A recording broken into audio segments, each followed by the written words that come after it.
Hello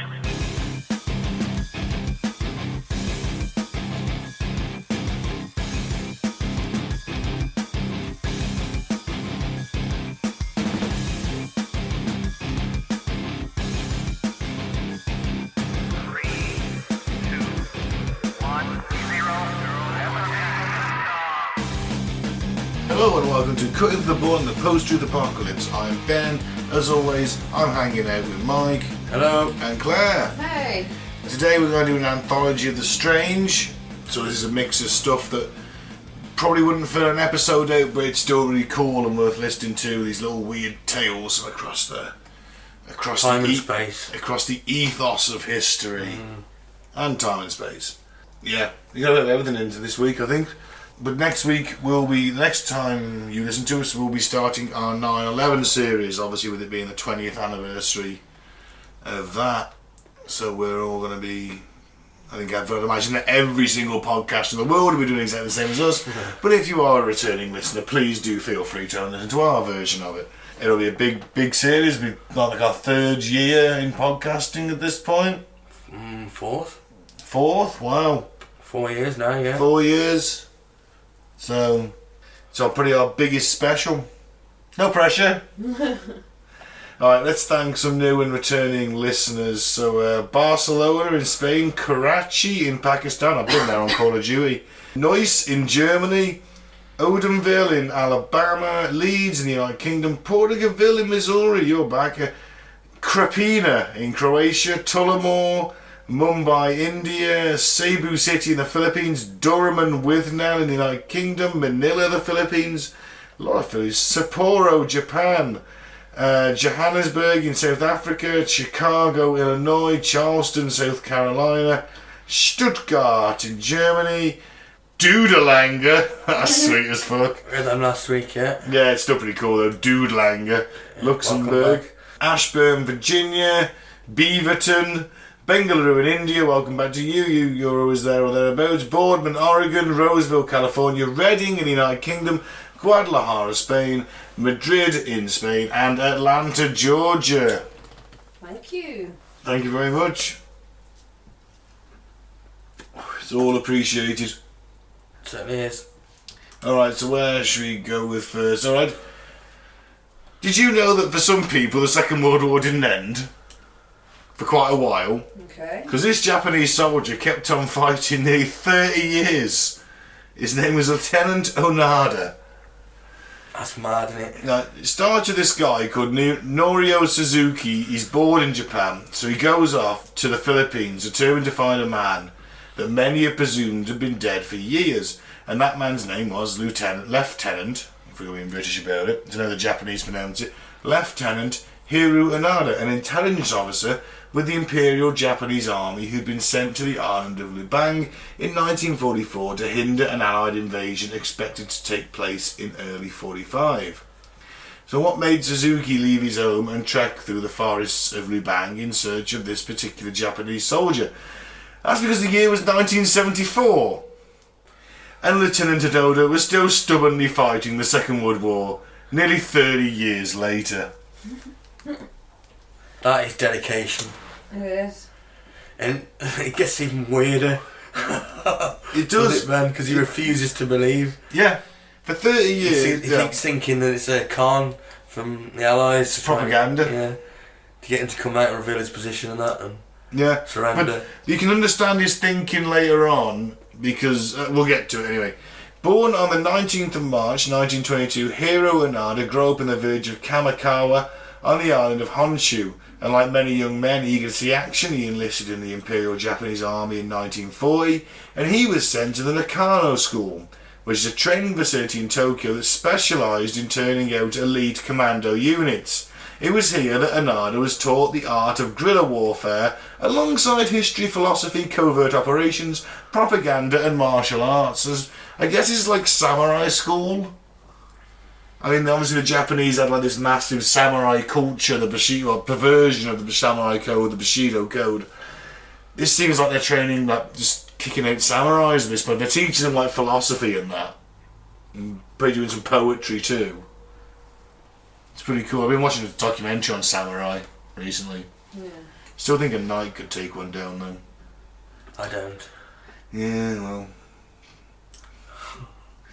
At the time the war began to turn against Japan, it was decided in December 1944 that Lieutenant Oda's singular skills would be best deployed in the Philippines. As the Americans prepared to invade, Oda landed on the island of Lubang. His orders were simple: sabotage the island's harbours and airstrips to render them unusable to Allied forces. Unfortunately for Oda, the superior officers he made contact with at Lubang had other ideas. They'd need those harbours and airstrips to evacuate their men, they argued, and instead of being allowed to carry out the orders he'd been given back in Japan, Oda was instead ordered to help with the coming evacuation. When invasion finally came on the 28th of February 1945, it wasn't long before most of the Japanese soldiers defending the island had either been killed, captured, or had managed to escape. As he prepared to make his own way off the island, Oda's commanding officer, Major Yoshimi Taniguchi, gave Oda and his last remaining men an order that would change the course of the young lieutenant's life. Taniguchi told Oda he must stand and fight and never surrender. He said, "It may take 3 years, it may take 5, but whatever happens, we'll come back for you." And Oda took him at his word. Fuck. Yep. Japan surrendered on the 15th of August in 1945 after taking 2 A-bombs and deciding they couldn't take any more. An act that They were going to surrender before. They may have. The myth that America dropped the bombs to knock Japan out of the war is complete false. Okay. It was only done as a show of power to the Soviets when they went to Potsdam. Maybe, but I still think that I don't think the Japanese... They were ready to surrender it, and they were ready to... They wanted the Emperor still? No, they were going to give him a different title. Right. But they did want him immune from war crime charges. Okay. Which he'd have been anyway. And apparently everybody was pretty much happy with that, but America declined because they wanted to use the bomb. Because they wanted their power. Unconditional surrender. No, it's false. You attacked us out the fucking blue. We want you to be humiliated, and that's what you will be. No, most of the generals and that were ready to accept the surrender. Well, that's a different podcast for an entirely different day. So Japan had surrendered on the 15th of August 1945, and Lieutenant Hiro Onoda did not. He had already taken to the thick forests of Lubang with 3 enlisted soldiers: Private Yuichi Akatsu, Private First Class Kinizuchi Kazuka, and Corporal Shiruli Shimada. They were there to plan to cause as much disruption to the enemies they could. The thing is, there wasn't any more enemies. Yeah. The first time the 4 men heard about their country's surrender was in October 1945, when another cell of rogue soldiers hiding out in the mountains showed them a leaflet telling them the war had been over for several months. "Come down from the mountains," the leaflet implored. A suspicious Onoda dismissed the leaflet, as he did another air dropped over the island which contained an order to surrender given by General Tomoyuki Yashimata of the 14th Area Army.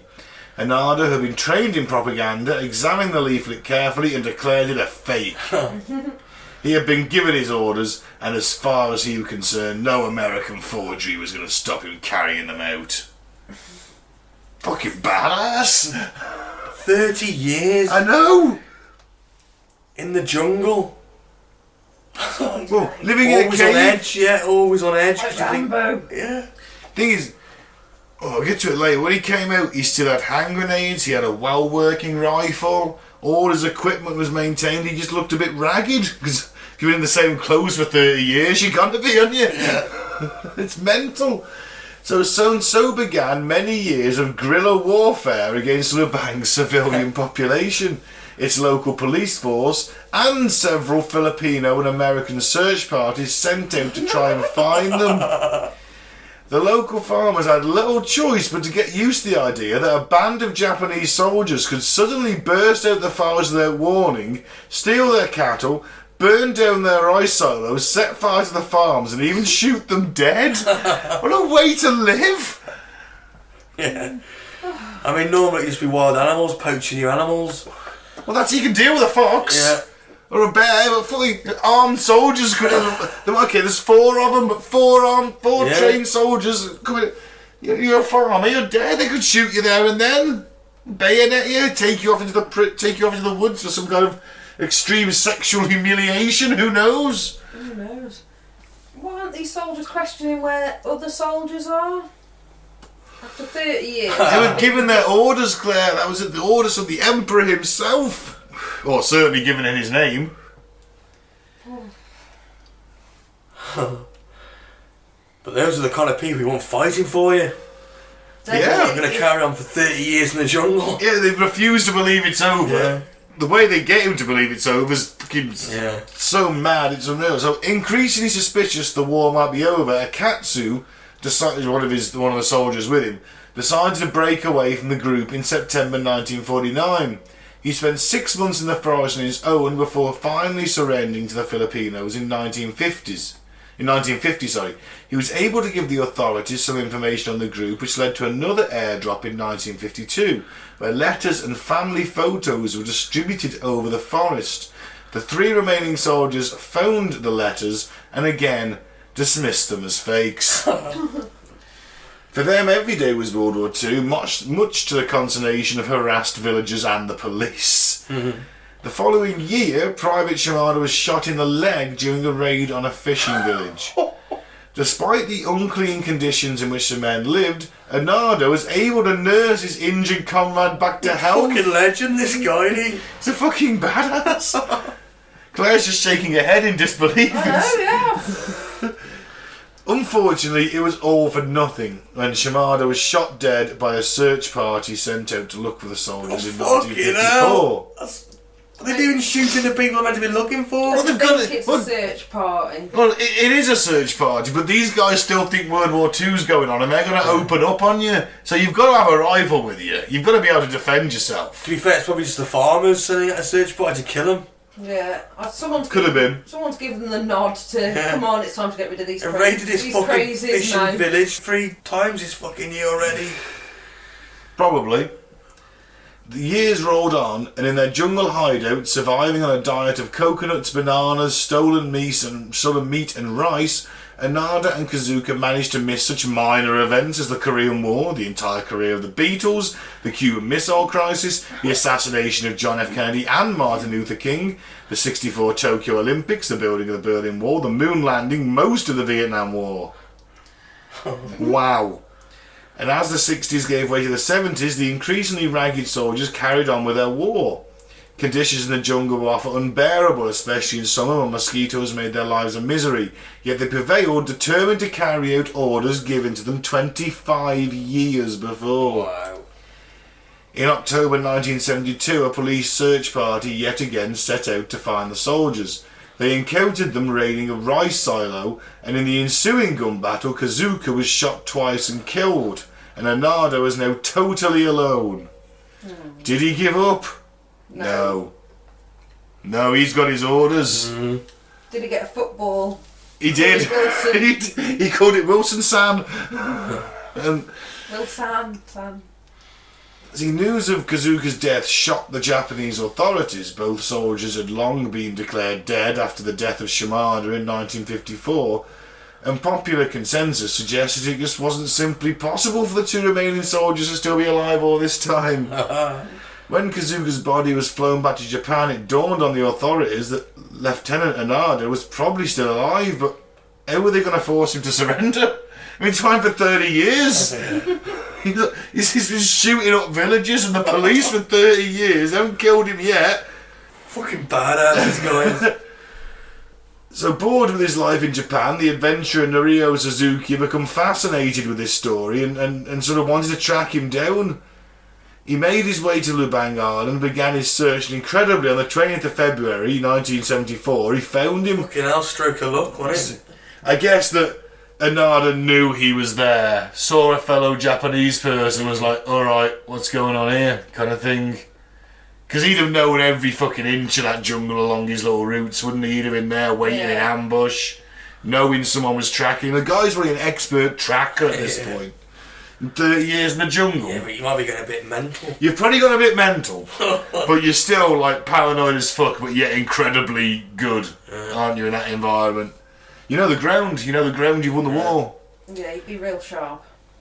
Oh yeah, absolutely. Anada was fully prepared to shoot Suzuki on sight, but luckily he'd done his research on the soldier and said quickly, Anada-san, the Emperor and the people of Japan are worried about you. It was enough for Anada to lower his weapon and listen to him. The war had been over 30 years nearly, and Suzuki said it was time to come home. And he still doesn't believe him. Oh, they're going to go walking off into the sunset, I do. Of course, this had no impact on Anada whatsoever. He informed the young man that he would only surrender if ordered to do so by his commanding officer. Suzuki headed off back to Japan with a photo of Anada and himself as proof that the old soldier was indeed alive and well. And once the authorities received the news, a search began to track down the man who had given the order to Anada to stand and fight. Now, by 1974, Major Yoshimito Taniguchi was living the quiet life of a bookseller. He was rather surprised when the Japanese government asked him to fly to the Philippines so he could relieve a soldier he hadn't seen in 3 decades of his duty. It's incredible. Yeah, it really is. Taniguchi agreed to go and was flown to Labang. On the morning of the 9th of March 1974, Taniguchi was finally able to fulfill the promise he'd made in 1945 when he met Anada in the forest clearing and handed over his country's formal order to stand down. Taniguchi said he would come back for him, and he had. It had just taken considerably longer than his 5-year estimate. I mean, wow. They've got to make a film about that. I bet they have already, haven't they?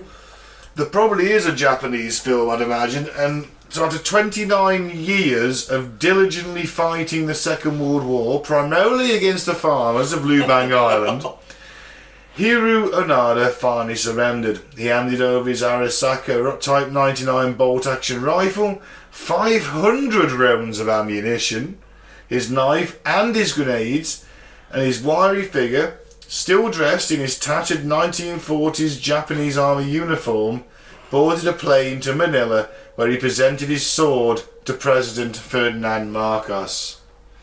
Marcos accepted the soldier's surrender and formally pardoned him, which is, I guess, fair enough. For Lieutenant He's been killing a footload of farmers. Well, I think, yeah, I know. I know, for Lieutenant... But can you punish a man for being dedicated to his cause?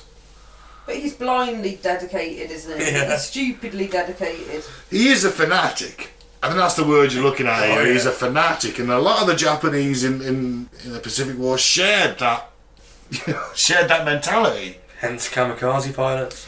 You know, I've been listening to Dan Carlin's hardcore history on the Pacific War. It's like something like, I think it's about 16 hours long. It's in 6 parts. It's magnificent. It's all just been released, so I'm going through it again because, bless him, he does his stuff so well. It takes him 6 months to research an episode and write it and record it. But when it is released, it's phenomenal. He really takes you into the mindset of the Japanese military and the kamikaze pilots, because a lot of them didn't want to do it. Yeah. They were like, you're just kind of wasting our resources here. You're wasting a plane, you're wasting a pilot. And they're like, yeah, but, you know, times are tough, aren't they? Didn't you get? And they had you volunteered, but you were volunteered, if that makes sense. Yeah. And there was a list, and the only 2 options of the list was eager and very eager. But in all fairness, I can't remember his name, the admiral who was in charge of it, when it became clear that they'd all failed and Japan was going to surrender, boarded a plane himself, laden with explosives, and set off to find a ship. Sadly, he was shot down before he managed to... But he felt it would be hypocritical of him to not do it, as he'd sent all them boys to do it. At least he was game. Yeah, if you think about it, that's the ritual seppuku, isn't it? The samurai thing, you stab yourself in the stomach and then someone cuts your head off once you've suffered a little bit. I guess it's his version of that. Yeah, still... there's an episode of Curb Your Enthusiasm where Larry meets a kamikaze pilot. One who survived? Yeah. Okay. And he's like, he refuses to call him a kamikaze pilot because he survived. And he keeps questioning him on how he survived. He goes, how did you survive? And he's like, the plane just glided off the top or something, it went into the ocean. I managed to get out and survive. And he's like, yeah, you just thought last minute you pulled up, didn't you? And it's like, you know, he's like an 80-year-old Japanese man, proud of his military history and all that. Polite as well, I'd imagine. Incredibly polite. They are very polite people, the Japanese. And right at the end, he sees Larry, he's in his wheelchair, and Larry's at the end of the corridor, and he just sort of fucking goes for him. And kamikaze. And just runs into him. Do put up there, motherfucker. I love it. Yeah. Now, Onoda wasn't the last man. There was another guy, Private Teru Nakamura, who handed himself in on the 18th of December 1974. Why aren't we talking about this guy? I don't know, mainly because it's this guy. I don't know what he was doing, but this guy seemed to be more active. But Onoda returned to a Japan he didn't recognise when he left in 1944. It was an ancient land of paper and wooden houses, and 30 years later it's a land of soaring skyscrapers, high-speed trains, a growing electronics industry, and a population that was no longer fanatically loyal to the emperor. You know, he grew disillusioned with this modern version of Japan, as well as with the fame that dogged his daily life. He chose to leave his native land for a second time, this time settling in Brazil, where he became a successful cattle rancher. On reading about a teenager who had murdered his parents, Onoda chose to return to Japan in 1984, setting up a school for troubled children with his wife Machi. He lived out the rest of his life a rich and successful man, and he died on the 16th of January 2014 at the grand old age of 91. So it's nice that at least he funneled that murdering into helping out disadvantaged kids. Because he did kill like 30 people, him and his group, over the 30 years. Killed about 30 farmers and policemen. Oh. Probably some came in other years. Most people were probably just like, oh, they're back again, let's get out of here kind of thing. And also, I suppose, you've got to think they'd be rationing their rounds. I mean, yes, he retired, he came out the jungle with 500 rounds. But how long does that last you, really? You've been paintballing someone else here, surely. Here's 300 rounds a day. You're buying another few hundred, aren't you?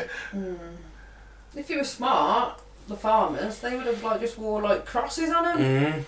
Because, you know, you can't kill the medics, can you? I don't think the Japanese cared about that in World War II. Oh, didn't they? Nah, they didn't care about that. Target. Yeah, they didn't care whether you had a rifle. No one did they? No one did.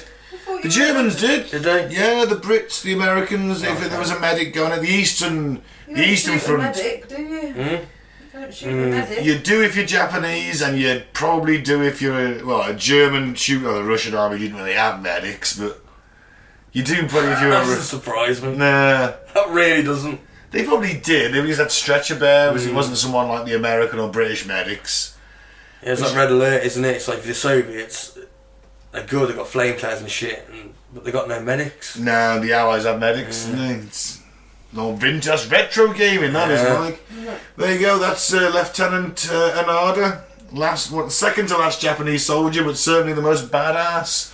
So the last one, was he in his group, or was he just super stealth and he didn't, he was No. known by nobody? I think he was in the other group that were like, and as soon as he realised that he'd surrendered, he was like, alright, fuck it then, I'm the last one now. I guess.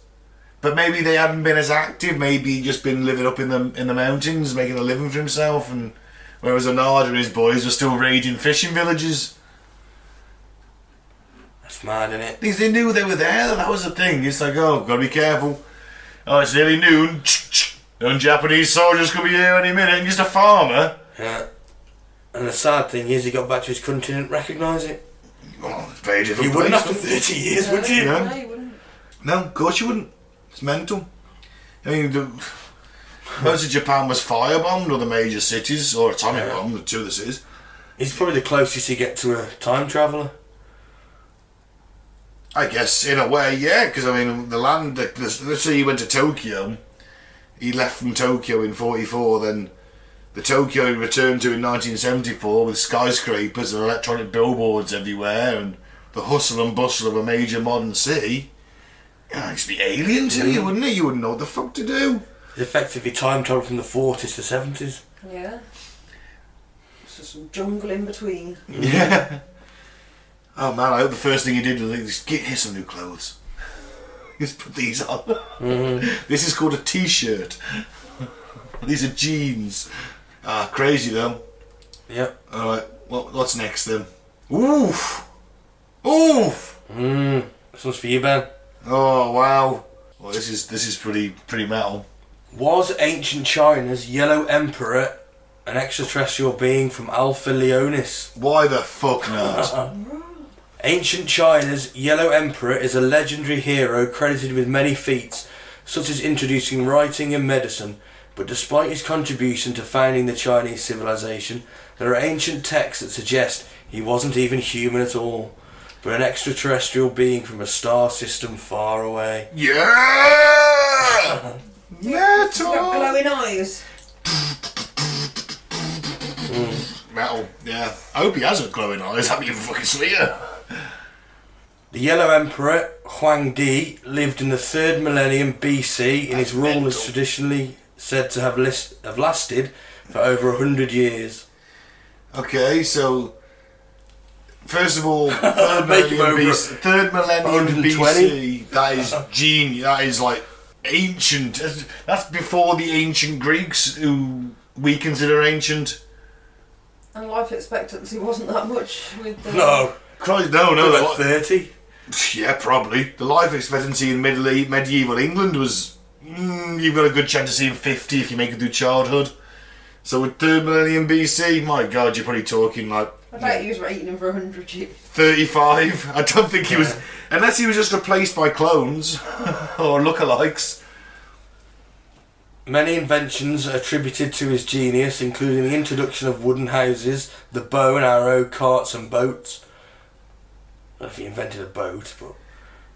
Well, Chinese medicine. Chinese medicine and writing. He's also credited as being the first person to mint coins in established governmental institutions. An epitome of wisdom and understanding, Huang Di was a patron of the esoteric arts and considered a cosmic emperor. Esoteric. Sorry. Cosmic. I'm the cosmic emperor! His That's rule pretty was a sweet. golden age during which he envisioned a perfect kingdom where peaceful inhabitants would live a life of harmony.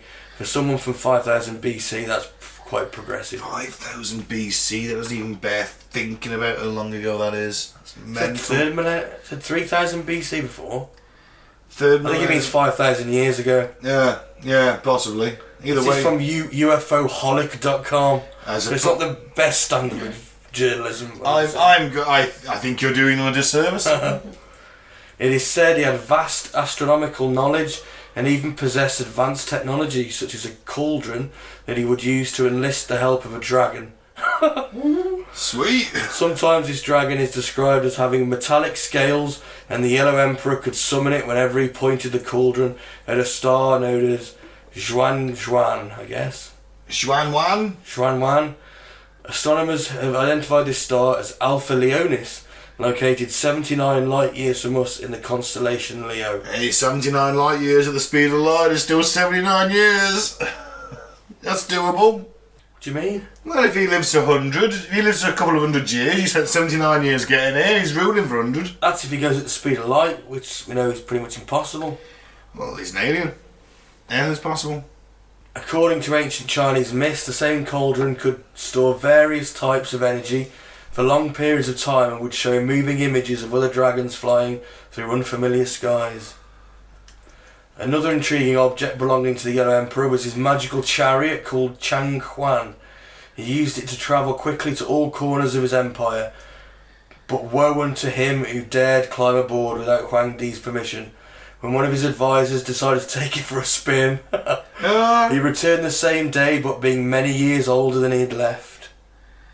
Time dilation. Yeah. Faster than light travel. Oh, it's all coming together. That's pretty fucking cool as well. Just gonna hop on my chariot and go see the far corner of our province. Multiple sources claim that after his 100 years' reign ended, the Yellow Emperor simply summoned the metal dragon and ascended to the heavens. Wow. This could be a metaphor for death, or it could literally mean the extraterrestrial emperor climbed aboard his flying machine, waved goodbye to the subjects he'd so graciously helped evolve, and went back to his own star system. Maybe. If you went back like 1,000 years, you go, I'm going to douse them with my knowledge. They'd be like, oh wow, tell us about this electricity. You're like, how's that work? You're like, I don't know. I don't know. How do the TVs work? I don't know. What about irrigation for our crops? I didn't look that up before I came. His birth is said to have been an actual descent from the Xuanyan star, accompanied by a thunderclap on a clear day in the sky. Oh, fucking melt. The metallic dragon could have been a flying craft similar to the ones we see today, and we're left wondering whether UFOs are responsible for the representation of the strongest, wisest mythical creature in Chinese lore. The star Huang allegedly came from was held in high regards by many other ancient peoples. Could it have been the place of origin of mankind's civilizing heroes, from Gilgamesh to Quetzalcoatl,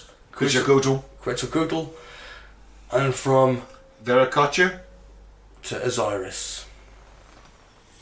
Well, What do you think? you see, this is where it gets interesting, because I don't go for ancient aliens. I don't believe that aliens built the pyramids and all that. I don't believe in that. And that's weird coming from me. I just don't. I think I'm also a humanitarian. I don't see why people couldn't build pyramids if they set their minds to it. Well, we'll come on to that shortly, won't we? Yeah, we will. And I think it insults humanity to say we couldn't do it, which is we'll get to soon.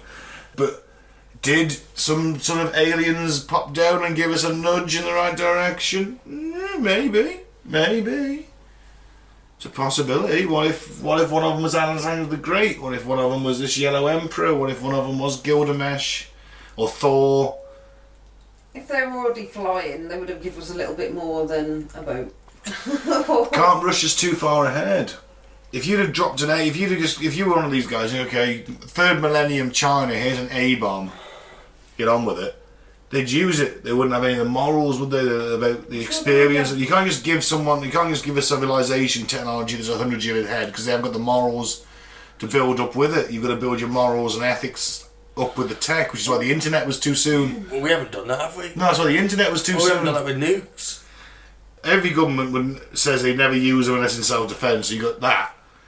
So it's not used as a first strike, so there's a moral built up with No it. sane society would have a sword of Damocles hanging over them like that. No, they wouldn't, you're absolutely right. They wouldn't, but The acronym is actually MAD, Mutually Assured Destruction, that stops us from killing ourselves. Yep. And it's worked pretty well. Only just. Just There's been a few occasions. That's gone in episode one day, actually, is times we came close to nuclear annihilation. But no, maybe they did point us in the right direction, but I don't think you Maybe can... not a boat, though, because that's age-old like fire, you know, it come, you know. Bows and arrows.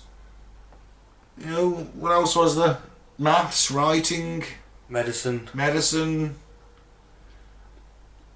Maybe? No, I believe it's more like they're enlightened beings, human beings, that have reached what is perhaps nirvana. You got the Buddha, Jesus, this guy. This is before Jesus and the Buddha? Yeah, I know. I'm just saying that. And you have people like Gandhi and Martin Luther King. There's a put Gandhi in there. He was banging virgins. Allegedly, whatever. Come on. I don't know, I haven't looked into it. How naive You keep are you, mentioning man? it every time. Because he always slept between the two of them as a test to his... sorry. He's a man, isn't he? Eventually he's going to crack. So, what, you have to be sort of famous or do something really good to be enlightened, or you just No, become you'll have enlightened? people like elders and like shamans and shit in small tribes and things. I'll be famous, I'm just picking the famous ones. Can't say Fred the shaman, can I don't know him. You never heard of Fred the Shaman? You never heard of Fred? Not the QI shaman, the Q shaman. Q Shaman, QAnon shaman. QAnon Shaman, no, he's... Not him. No, he's He's just... an idiot. He's like enlightened and all. You know, like his hat though. Yeah. Do like the hat. Oh, I'm not knocking it, it's good luck. It's a good look, but he's got to be nuts, hasn't he? Yeah. I mean, you might dress like that at home, but you don't dress like just storming a parliament, do you? No. Just wear your fucking V-mask and have done with it. Go retro. I don't know. I like this idea. I like it. I'm a fan of it. No. Maybe we were just given a few evolutionary nudges along the way. It's possible, but I think probably not. What have you got, Claire, then? Well, we're sort of linking in with Ben's really about the ancient Egyptians and the pseudo-archaeology. And it is pseudo-archaeology. It's absolutely right, it is. The sort of conspiracy that, aliens built the pyramids and stuff. But some academics think there's like racism behind it. I can believe it. Well, those brown people in the desert couldn't have built that, could they? Kind of attitude. Yeah, I suppose there's a bit of that, isn't it? Well, that's it. So, at the ancient site of Hatnub, a quarry in eastern Egypt desert not far from Farium, archaeologists have recently discovered a sled-type ramp system used to transport the alabaster blocks. Post holes and ramps with stairs on either side indicate that the contraption allowed Egyptian builders to move heavy blocks up and down the steep slopes. Yeah, and that's the thing, is that it's been theorised for years how they did it with the ramps. They build the ramps around the pyramid, put the blocks in place. And everyone's like, oh, but the blocks are so heavy. So yeah, but they're not heavy when you've got 1,000 blokes pushing them. It's hard to imagine 1,000 blokes and a lot of, that I suppose that many people coming together because we've got so much automation That's exactly my point. You've hit the nail on the head right there, is that because nowadays we see skyscrapers going up with a couple of cranes and a few people inside or what have you, we don't realise the scale of how much it took to build these things. We see a skyscraper knocked up in a couple of years. These things were taking 30, 40 years. Yeah, I don't think we appreciate how long it took. We just think that they just knocked them up. And, that's it. Like the houses over the back. That's it. We think of it. You can have a house up in a month. Mm-hmm. It might be wired in and everything, but as a standard living thing, it's a house. It's livable in. Mm-hmm. This is only a tomb. It hasn't got to be too elaborate. And it's taking. And literally, the pharaoh comes to power and commissions this. He's like, okay, I'm in power. My first act. Build me a tomb. That was it. They did it early on. These things were ready for when they died. They enslaved people, didn't they? Slaves. Did they pay? No. They paid a lot of people too. They did. There's proof that these guys who were doing it were skilled builders and engineers. There's always slave labour.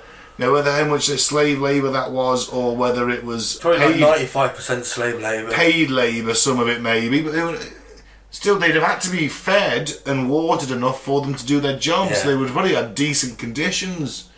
You can't have someone. You can't have someone pushing rocks up, massive blocks up a ramp all day if they're not strong enough to do it. Well, it depends whether they just want to use them till they're dead. Well, it depends on that. How many they got? You see, that depends on your slave income, doesn't it? We don't know that. Yeah. We don't know that, but sorry. Okay. Economics, slave economics. How many slaves you got? How many slaves you got coming in? Can we build this pyramid in 40 years? Can we lose 1,000 a day? Who knows? Let's farm the women. Farm the women out. Let's produce more boys to build. Right, inscriptions have now helped archaeologists from the Institut Français d'Archéologie Orientale and the University of Liverpool to date this groundbreaking technology to at least the reign of Khufu, who ruled from 2589 to 2566 BCE. We've got another little letter now. Why did they put the BC in? I don't know. What? Why did they put the E at the end, you mean? Yeah. I don't know about that. No, me. There's got to be something lying. I have no idea. Yeah, of course it is. If any of the listeners you know, please tell us. Yeah. Saves me doing research. You are the researcher, listener. Well, it was a very long time ago. Yeah. Khufu is known as the pharaoh who likely commissioned the building of the Great Pyramid at Giza. Discovery and reconstruction of the ramp allows us to better understand ancient construction techniques. Now, I'm sure I've watched something. Didn't they do something with water at one point? Yeah, I'm sure they had water-powered cranes or something like that. Like a paddle system. And it sort of pushed the blocks up a central sort of like chimney type thing I've seen on one of the, you know, a reconstruction on one of the, you know, Discovery Channel things. I think we underestimate how clever we've been. I mean, just because we weren't splitting the atom doesn't mean we couldn't build stuff. Yeah, look at the 7 wonders of the ancient world. I'm not going to reel them off, but I mean, like, yes, the pyramids are still standing, the others were destroyed by conflict or natural disaster, but, you know, a 50-foot tall bronze statue of fucking some Greek god standing over a harbour sounds pretty fucking metal to me, and if they can knock that up, why can't they knock a pyramid up? Yeah. Why is no one saying that's aliens? They don't, do they? So there's pyramids. Well, is it because they're built by brown people? You don't think they can do it? Well, that's why this, you know, this discovery chips away at the long-held fringe theory that the blocks would be too heavy and the distances would be, you know, too long to travel, so aliens must have built the pyramids. It's terrible. Didn't they roll them along on you know, huge wooden... Yeah, rollers, and they used boats to transport granite blocks up the Nile from where they were being carved out of a cliff somewhere. So they'd be carved into the block, put on the boat, sailed up the Nile, then taken off, and you know. If you've got a few thousand men working on that. Yeah, I mean, you could be talking a workforce of 10,000. Yeah. Well, you could just put some sort of buoyancy aids around, sort of, and string them around it, not actually put them on a boat. You've just got to drag them, haven't you? No, they were literally taken one at a time on a boat, was it? Like a canal system almost. There's a lot okay. of boats that were built to specifically transport these blocks of granite, and they would be sailed up the Nile. Okay. And then obviously it would sail, as soon as they dropped off they'd sail back, and just constantly like that, so there's always a steady supply. They might get like 20 granite blocks every 2 weeks, but it's because it takes a lot of time to shift them blocks into position, isn't it? Yeah. So, where did the theory of aliens building the pyramids actually come from? So, since the late 19th century, science fiction writers have imagined Martians and other alien life forms engaged in great feats of terrestrial engineering. Earlier alien theories surrounding Atlantis may have spawned fantasies about alien building. The most substantial evidence for non-earthly creatures arrived in the wake of G.H. Wells' success. So when he was writing... H.G. Wells. Yeah. Mm-hmm. H.G. Wells. War of the Worlds. Yeah, War of the Worlds. That's why he was just like, ooh. G.H. G.H., yeah. So War of the Worlds. An astronomer and science fiction writer, Garrett P. Seves, penned a quasi-sequel titled Edison's Conquest of Mars in 1898 as well, so that guy. So I think you've heard of Eric von Daniken's the main boy, isn't he? Charity to the Gods. Charity to the Gods, I own that book. It's complete and utter bollocks. It's very spurious. I have read it, and it's like, I mean, alright, people believe it, but it's like you've taken a lot of leaps there in thinking about in coming from this to that. You've taken a big leap, and there's no evidence in between. It's presented as a scientific book, that's the thing. It's not presented as theory, it's presented as fact, and that's why the show Ancient Aliens on the History Channel is always like, yes, in that. Oh boy, they take some leaps in that. But it always words it like, ancient alien theorists believe that, or ancient alien theorists postulate, or they think, or you're like, yeah, but you're still portraying this as fact. You've got no one speaking there and saying, well, actually, that's bollocks. They just had 10,000 dudes pushing a brick. Of course. You know, it's like, no, it's aliens. Aliens, gotta be aliens. I agree with. I do agree with this article. Sorry, Claire, carry on. This guy that wrote the book in the 1898, The Conquest of Mars, he points out that the giants of Mars have moved the blocks and built the Great Pyramid. So, you know, for people reading these things, they don't, you know, I suppose there's not a lot of literature out. Well, I suppose there was a lot of literature out there. It's just whether what you get your hands on, I suppose, isn't it? It is. I mean, you might have spent all your life reading newspapers and never encountered a book. The next thing you know, you found one on the trade and you're reading it and you think, oh my God, this is news. That's what you don't know. That'd be sensationalism. But then again, you've never heard of books, I guess. It's just whether you know of the science fiction genre. Most books are factual at this point, aren't they? Yeah, people will take it as gospel, won't they? Like the Book of Mormon. Sorry. Then Okay, so the popularisation of the theory of alien architects is having a basis in science rather than consisting of only fictional musing. Fictional musing can be attributed to the Swiss author Erich von Däniken. Eric von Däniken. It's not Eric. It is Eric. I bet he says it Erich. Everyone says Eric von Däniken. Okay. Sorry. His publication of the book, Chariot of the Gods, and Unsolved Mysteries of the Past. Originally published in German, the subsequently translated into English, it was one of the first popular sold books to suggest extraterrestrial life forms, not It's humans. difficult, isn't it? Extraterrestrial life forms. It doesn't get any fucking easier, you know. Structures associated with our ancient civilizations. Honestly, it doesn't get any easier to keep saying extraterrestrial phenomena or No. anything like that. It does not. I don't drink them. But no. So, yeah. But Eric von Däniken basically, in that book, sold, my God, how many million copies? Like ridiculous amounts. People were. It's bestseller, wasn't it? Yeah, it was a bestseller. Absolutely. And it's mental because it's got. There's no scientific fact to it. There's just, oh, we found this and I think it does this, so therefore aliens. Yeah, all speculation. Yeah, it's massive speculation.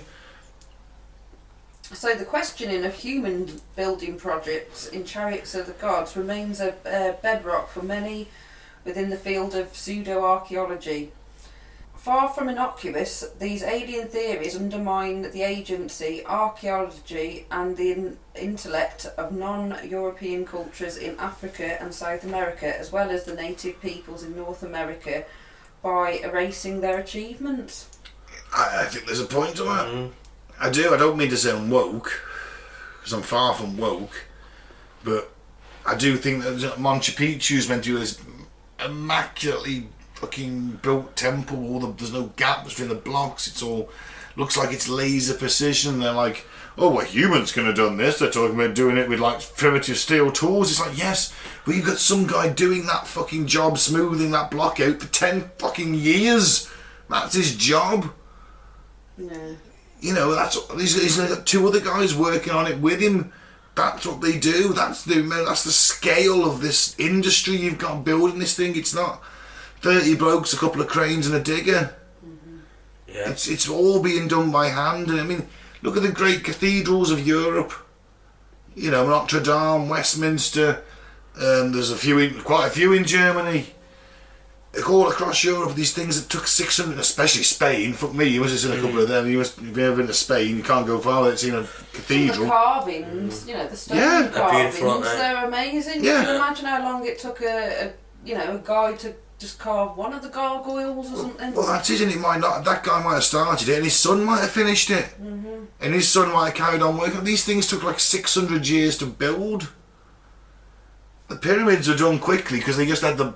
Well, probably Mike's right. It was slave labour, but you still had skilled people making it look good. Yep. Remember, the pyramids originally had fucking golden tips. Yeah. Certainly, the Great Pyramid of Giza did. You know, these things were. No, where did you get that up there? Well, they used a fucking crane. The Romans were using cranes, and they nicked most of their tech off the Egyptians. It wasn't real gold, was it? Yeah. Real gold. Oh, yeah.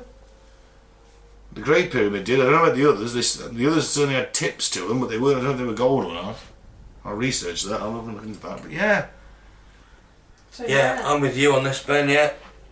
It goes on to say that it's a potent combination of the tabloids, television, you know, Yeah. that's Yeah. all contributed to this, isn't Popular it? culture, yeah. So, Absolutely. It's a And myth, isn't it, that's been propagated. yeah. I know humanity is flawed, but we're good at certain things: building, exploring, killing each other. Top 3, right? I'd put building above killing each other. Certainly building shit to kill each other with. Yeah. But it's still building, Yeah. right? We're really good at that, and we're natural explorers. And you're telling me that we don't see something. You know what? I'm going to build a fucking 70-foot tall pyramid this time because I'm the fucking great Khafu and I'm Emperor of Egypt, and I want my pyramid to be the biggest. That's it.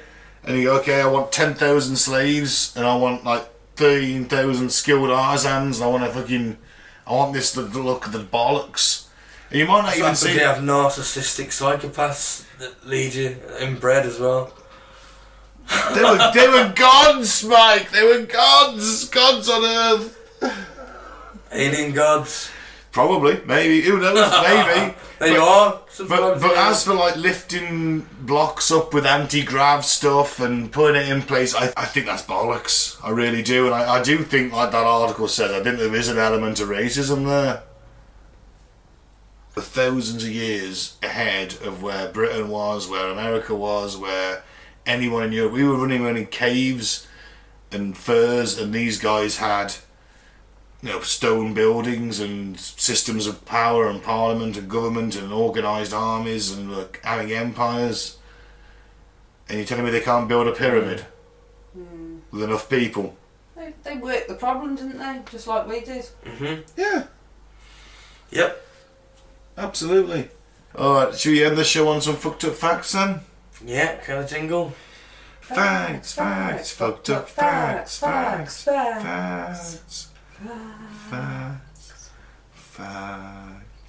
Meerkats. Facts. Fuck off. Meerkats are the most murderous animals on Earth. Well, I never trust a meerkat. They do spring up quite quickly, don't they? They're, looking out for their clan.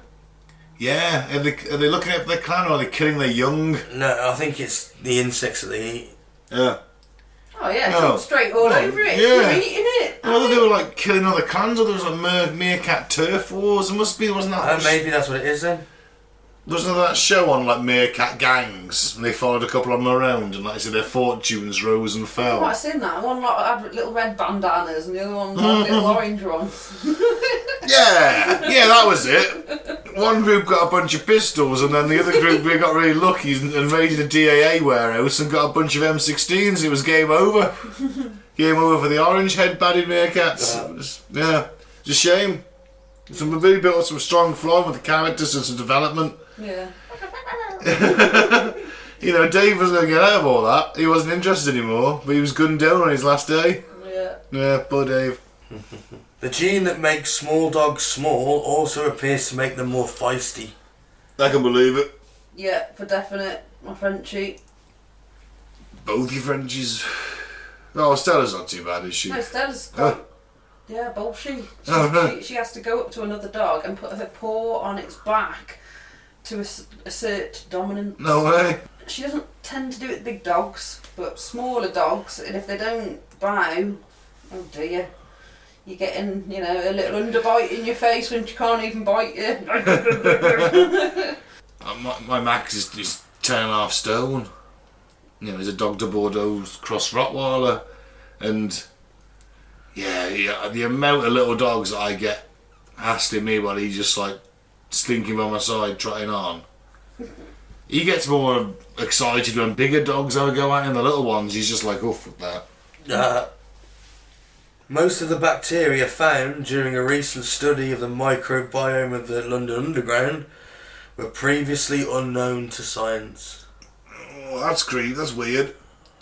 What are they releasing? So what, all the skin cells, all the nasties, everything that goes flying through the London Underground has... harbouring bacteria? It was unknown to science, most of it was. Well, I suppose like smackhead Jeff Sink's got to be fucking pretty new to science. But there's a lot of germs on the underground, isn't there? People yeah. Are they mutated then, or what? Or they've all mixed together and mutated to become some sort of like London virus? Didn't you hear about the There giant... was just so many that there was a lot that was just unknown. I don't know. Shit. Didn't you hear about that giant blob of germs that attacked the London Underground a few years ago? It was beaten off by the police and army. Most bacteria... Or was that a dream? I can't tell anymore. Most bacteria is harmless. In fact, we need bacteria to survive. Mm-hmm. If we didn't have it, we would die. Probiotics, my friend. Yeah. Friends. Probiotics. Thank me later. Lacewing larvae knock out termites with toxic flatulence. Well, let's see who's the king in this scenario. I haven't come against you. James Joyce, there he is. No. Is he an author? Yeah. Believed he would recognise his wife Nora's fart anywhere and would, quote, pick hers out in a room full of farting women. Okay, well that's... I don't get the feeling he spent a lot of time rimming Nora. I used to admit.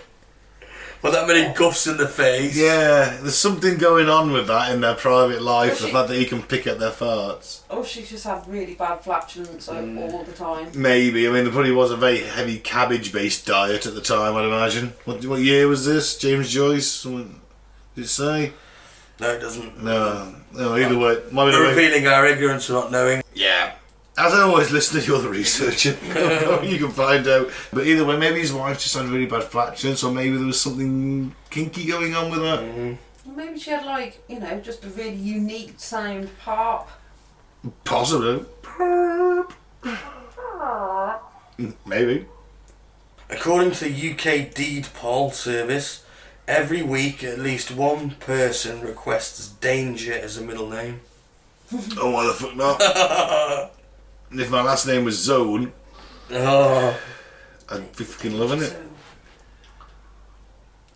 I mean, Kenny Danger Zone. Was it Kenny Loggins who did Danger Zone, wasn't it? I love that fucking song. Danger Zone.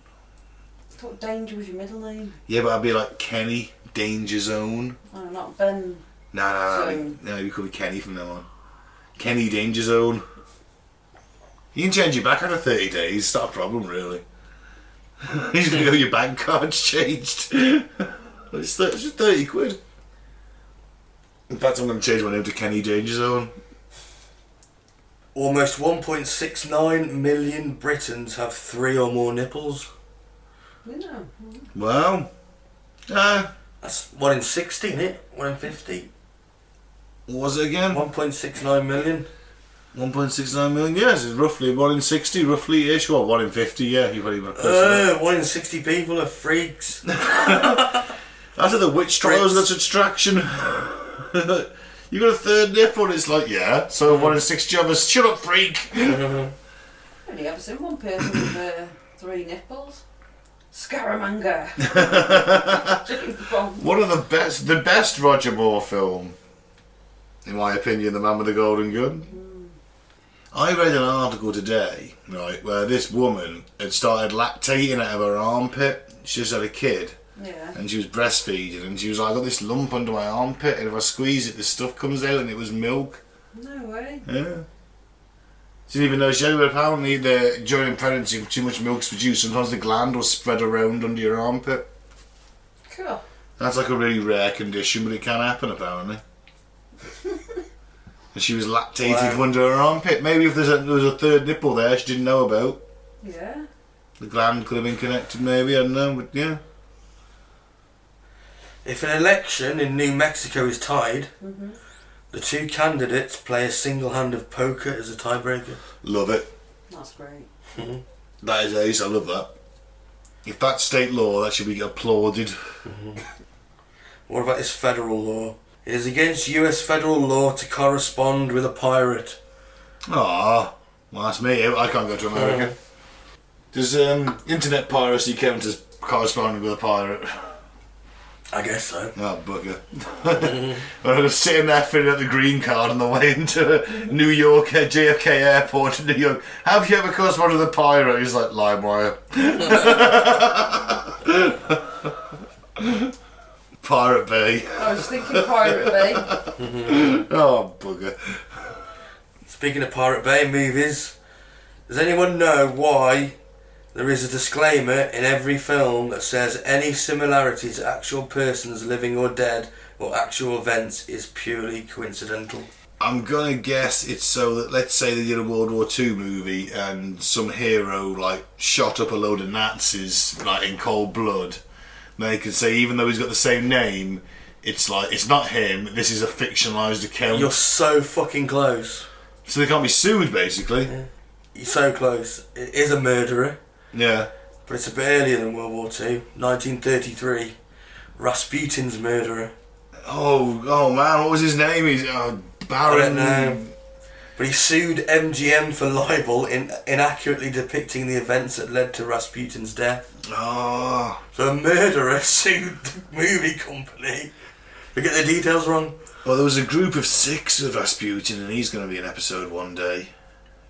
And they like poisoned him, got him drunk, poisoned him a bit more. Yeah, it's mad, isn't it? Shot him, bashed his head in with a dumbbell, threw him in the river.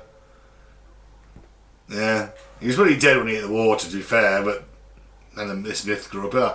But you know, rah rah Rasputin. Well, someone wasn't happy with the Titanic's depiction, wasn't it? That's of the guy right. that shot himself. First Officer Murphy or something like that. Something like that. Yeah, he shot himself because he shot that guy, and that never happened. Yeah. Or certainly no one ever saw it happen, if it did happen. It's none of the accounts given.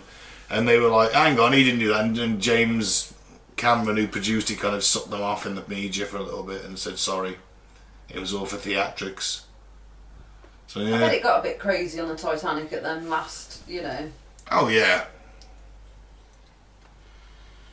Okay, we'll finish with this one. After Mo Salah joined Liverpool. Right, football quote, okay. Yeah, hate crimes against Muslims in the Liverpool area dropped 16%. Wow. That's good, isn't it? Mm. And that's what I never get about racism in football. Because if, like, you're a football fan, there's that famous clip, it's a viral clip, you can find it on the internet, it's like a West Ham fan who was talking about immigration. He's like, oh, they're taking all our jobs on there though. And you're like, you would not give a shit if Lionel Messi signed for West Ham tomorrow. You wouldn't be talking about immigration then. Yeah. You know, even though he's Argentinian, he's come from living in Spain, and you wouldn't fucking give a shit and ever going to come in to take an Englishman's job then, would you? No. How can a football fan be racist? It makes no sense to me, because you're like, he's a fucking footballer, he could be playing for your team one day, and you'll fucking love him then, so what's it matter? Look at them abuse the boys got in there after missing the penalties. Oh, it's sick, innit? Yeah. And you're like, well, if they'd have scored them, you'd have been calling them heroes and praising them. Racists have been emboldened because there's one in the... I was going to say the White House, but in number 10. Yeah. There was one in the White House. Yeah. Well, probably still is, to be fair. I'm not convinced Biden isn't. Oh, Biden, mate. Oh, he's got a really sketchy past with the race issue. He came out as being all BLM, but 30 years previously he'd signed a bill to continue segregation in public offices. Busing, isn't it? And buses and things like that. He was School buses, I think it was. He was well up for it. He was well up for the apartheid. And so it's only because Obama's his mate, he's kind of lost that. Obviously, but he knows which side his bread's buttered, doesn't he? Like Trump did. Like, his bread was buttered with the religious lunatics who think he's the second coming. And the racists. Whereas Biden knows that his bread's buttered with the woke. Yeah. And the liberals, even though he is clearly not. Nah, he's certainly right, mate. No, of course the Conservatives have more right and less right, and that's it, don't they? Same as us nowadays, really. Yep. Centre. Glad you agree. Labour's gone centre right. Centre and Blairism back. So I get to say I don't care. We'll still be better than the Tories. We can work on that. We can work on where we can work on this. We can work on where we stand. We kind of, we got to get in first. That's the main thing. You're deluded if you think Blairism's the way. I'm not saying it's the way. I'm just saying that we can work on it from within the party. We won't get in power. Well, we've got to get in. We've got to get in power. Give them the illusion of it at least. Win the voters back. Give them the illusion of it, then bring in what you're doing. It isn't 1997 anymore. Blairism's dead. Mate, in my mind, it's always 1997. Not that bombshell. Revelation. As you know, I was in school in 1997, so no, I wasn't. But anyway, thank you very much for listening. I'm Ben. Don't drink the flavour aid, don't join a cult, and follow us on Facebook, Cutting to the Bull in the Post to the Apocalypse. YouTube is Apocalypse Bull. We're on Spotify, SoundCloud. Cutting to the Bull on the PTA. Cutting to the Bull on the PTA. You can find us on pretty much most sites where you can get a podcast. So give us a listen, give us a follow, give us a subscribe. Head to the Facebook page if you like funny memes. Very true. Go there. It's cool. Okay, I've been Mike. Thanks for listening. Peace out. May the force be with you. And I've been Claire. Keep an open mind, but not so open that it spills out your ears, guys.